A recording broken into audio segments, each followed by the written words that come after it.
Estos textos que venimos leyendo de la primera carta de San Pablo a los tesalonicenses, se ha dicho que son los primeros textos que se escribieron del Nuevo Testamento. Después se escribieron los evangelios.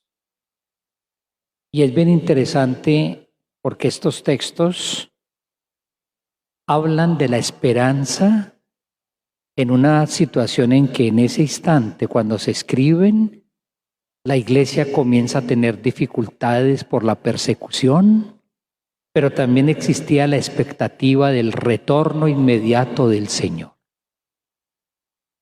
Una afirmación que se leyó ayer de la misma carta de Pablo a los tesalonicenses me sirve como punto de partida de la meditación.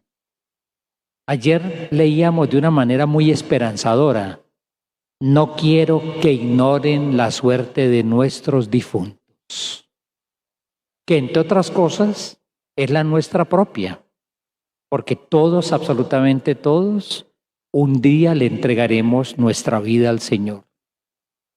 Lo que pasa es que en la época en que Pablo escribe el texto, había algunos cristianos que pensaban que el retorno de Jesús iba a ser inmediato y que por eso unos ya habrían muerto, pero otros estarían todavía vivos. No quiero que ignoren la suerte de los difuntos. Y de manera bella dice: ellos resucitarán. Cuando mueran en Cristo, tendrán la vida nueva, serán llevados por el Señor para estar siempre con Él. Y esa es la suerte de nuestros difuntos. Todos los que hemos perdido a lo largo de la vida. Todos los que hemos perdido especialmente en esta emergencia sanitaria tan dura y que ha traído a muchos hogares demasiado dolor y dolores multiplicados. Pero también tantos muertos que diariamente mueren en nuestro país. De múltiples formas, en tantas formas de violencia. No quiero que ignoren la suerte de nuestros difuntos. Y esa es una afirmación contundente que nos hace pensar en que definitivamente la vida está en el Señor y que gracias a la Pascua de Jesús muriendo en Él, que es lo que sucede con el don del bautismo, nosotros gozaremos, como esperamos que los que ya se anticiparon gocen de la Pascua de Jesús, que es victoria sobre la muerte. Pero cuando yo leo el texto de hoy, que es la continuación, me da por usar esta expresión: no ignoremos tampoco la suerte de los que estamos todavía vivos, porque es que el texto parece que nos enruta por una manera de vivir el tiempo que el Señor nos conceda. El día del Señor llegará como un ladrón en la noche y no nos tomará por sorpresa. Porque había gente en la época en que se escribe este texto de Pablo que pensaba que el retorno del Señor sería inmediato. Por eso no nos va a sorprender. ¿Pero por qué razón? Por supuesto que a nosotros se nos aplica también la suerte futura, pero desde ya los dice, también con palabras consoladoras. Dios no nos ha destinado al castigo eterno. Y cuando todavía hay muchas personas que alimentan una espiritualidad miedosa y del temor por el castigo, sino nos ha destinado a obtener la salvación por medio de nuestro Señor Jesucristo. Hoy vivimos. La suerte de nuestros difuntos, ya la dijo Pablo cuál es. Y la suerte nuestra de los vivos no es la suerte de hombres y mujeres temerosos, llenos de miedo por un Dios castigador, cruel e implacable, sino personas destinadas a la salvación por medio de Jesús. Y dice el texto, porque Él murió por nosotros para que cuando Él vuelva, ya sea que estemos vivos o que estemos muertos, vivamos siempre con Él.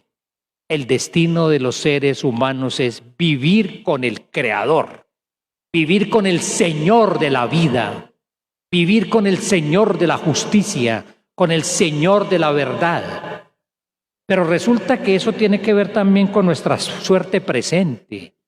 Como ese es nuestro destino, no el castigo, para que no vivamos como personas miedosas y temerosas, en consecuencia, ustedes ya no viven en tinieblas, sino que son hijos de la luz e hijos del día, no de la noche ni de las tinieblas. Hermoso proyecto, vivir como hijos de la luz, del día, no de las tinieblas ni de la noche. Ponerle a la vida nuestra claridad, ponerle a las intenciones nuestras claridad, ponerle a las palabras nuestras claridad, la que viene del Señor, la que viene de nuestra conciencia recta, la que viene de nuestro servicio comprometido. Por tanto, dirá Pablo, casi que con una seguridad absoluta, no vivamos dormidos como malos, antes bien mantengámonos despiertos y vivamos sobriamente. La suerte de los difuntos, pero desde ahí la suerte nuestra, hoy, una manera de vivir en la claridad, el hermosísimo símbolo de la luz, que fue el que acompañó la noche santa de Belén, pero el hermoso signo de la luz que acompañó el primer día de la semana, una experiencia de luto y de muerte y de fracaso, y allí el despuntar del nuevo día, de la resurrección. Así celebramos aquí en nuestra catedral este año y en todas las parroquias del mundo la vigilia pascual con la gran liturgia de la luz, con la cual celebramos la vocación de todo ser humano, claridad. Pero me parece que desde ahí podíamos también acercarnos al Evangelio, nuestra suerte presente. El texto habla de suerte, no en el destino del que echa suertes, muchísimo menos en el sentido de ese destino ciego que a mí me toca simplemente resignarme porque eso me tocó a mí. No, no me tocó a mí. La vida la vamos construyendo y la vamos construyendo a pulso de decisiones, con la presencia del Señor, con su amor y su gracia. Pero ¿por qué no leer desde ahí también el Evangelio de hoy? Hace mucho tiempo, Jesús en la sinagoga, en Cafarnaún, un sábado. Este Jesús que habla, que enseña una palabra maravillosa con autoridad y que forma el corazón de las personas. Pero qué interesante, a la vez que Jesús enseña a un espíritu inmundo que tiene sometido a un hombre, le ordena callar. Callar. ¿Cuántas cosas uno en la vida debe callar? O quizá cuántas cosas uno en la vida es mejor que nunca las diga. ¿Cuántas veces en esta sociedad nuestra donde se dicen tantas cosas, donde se escriben tantas cosas de todas las personas y muchas veces de una manera absolutamente irresponsable, simplemente por mis impresiones y mis ideas? En esta sociedad nuestra, en estas comunicaciones vertiginosas, a una velocidad impresionante, planetarias, hay cosas que se dijeron y que desafortunadamente hicieron mucho daño. Hay cosas que quedaron escritas y se difundieron por las redes y que son ofensivas, que son humillantes, que son despiadadas para demoler a la otra persona, porque no piensa como yo pienso, porque no es de mi opinión, porque no es de mi partido político, por lo que sea. Cállate y sal de este hombre. El espíritu inmundo grita al ver a Jesús y Jesús impone una orden de silencio. Pero cuando miramos el texto, ¿qué es lo que Jesús quiere callar? Déjanos, dice el espíritu. Y allí Jesús silencia las voces que rechazan libertad y que prefieren vivir en la esclavitud. Esas voces que rechazan libertad hay que silenciarlas para que se escuchen las voces que quieren hablar de no esclavitud, cualquier tipo de esclavitud.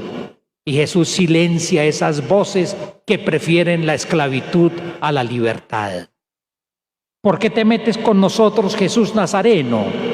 Jesús silencia las voces que quieren rechazar la acción misericordiosa del Señor, que se involucra de lleno, directamente en la lucha contra el mal.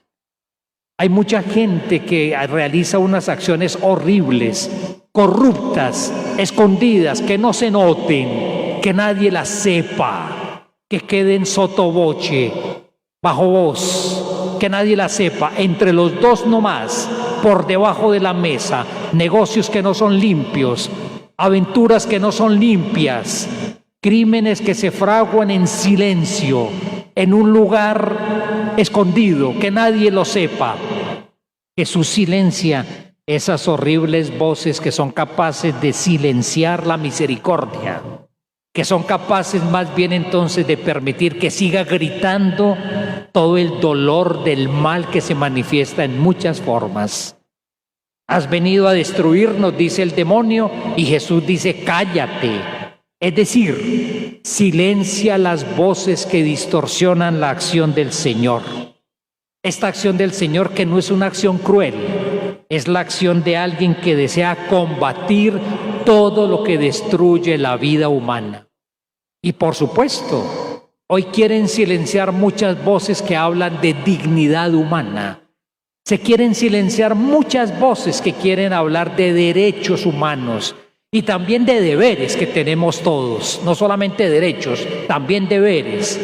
Se quieren silenciar voces que hablan de la sacralidad de la vida humana, de la sacralidad del matrimonio. Esas voces quieren ser silenciadas para que se escuchen otros. Y Jesús, sin embargo, quiere silenciar una voz que efectivamente desea no permitir la acción misericordiosa del Señor, que efectivamente trabaja contra lo que destruye la vida humana. Sé que tú eres el Santo de Dios. Silencio. Silencia las voces que no quieren acoger a Jesús como Él es, que quieren acoger a un Jesús al tamaño mío, a lo que yo quiera, al tamaño de mis deseos, al tamaño de mi pensamiento, al tamaño de mi idea, pero no al tamaño de su evangelio, de este Jesús que es y que realiza en nosotros una obra de vida. Nuestra suerte presente, hijos e hijas de la luz, del día, no de la noche. Nuestra suerte presente, la presencia de Jesús que silencia unas voces horribles que sencillamente hunden la vida humana en dramas de esclavitud, en dramas de irrespeto, en dramas de violación de derechos humanos, en dramas de muchas cosas, para que brille y se escuche la voz de esperanza, la voz de dignidad humana, la voz de libertad. Bellísima invitación del Evangelio. Yo propongo que la leamos desde ahí, que la leamos desde esta propuesta de la carta a los tesalonicenses sobre la suerte de los difuntos, los nuestros, los que ya partieron, sobre la suerte nuestra hoy, en ese precioso himno y ese precioso anuncio de esperanza, de resurrección, no de condenación, de vida. Pero esta marcha todavía nuestra por la historia y por la vida quiere ser realizada en la claridad de los hijos de la luz y quiere ser realizada silenciando tantas voces horribles que sencillamente humillan la existencia humana y que impiden que brille ella también como algo que se desarrolla en libertad, en dignidad. La gente escuchaba, la gente hablaba, la gente estaba asombrada de la enseñanza de Jesús porque hablaba con autoridad. Espantados se decían unos a otros que tendrá su palabra, porque da órdenes con autoridad a los espíritus inmundos y estos salen. Esa es la voz que hay que seguir escuchando. Es esta voz de Jesús que dignifica la vida humana. Es esta voz de Jesús que pide que ustedes y yo, sus discípulos, nos convirtamos definitivamente en instrumentos de vida. Esa es la voz que hay que dejar escuchar. Hay otras voces que conviene silenciar, porque son voces que hacen daño, son voces que destruyen. Son voces que sencillamente humillan. Oremos un momento en silencio, que la palabra del Señor toque nuestro corazón.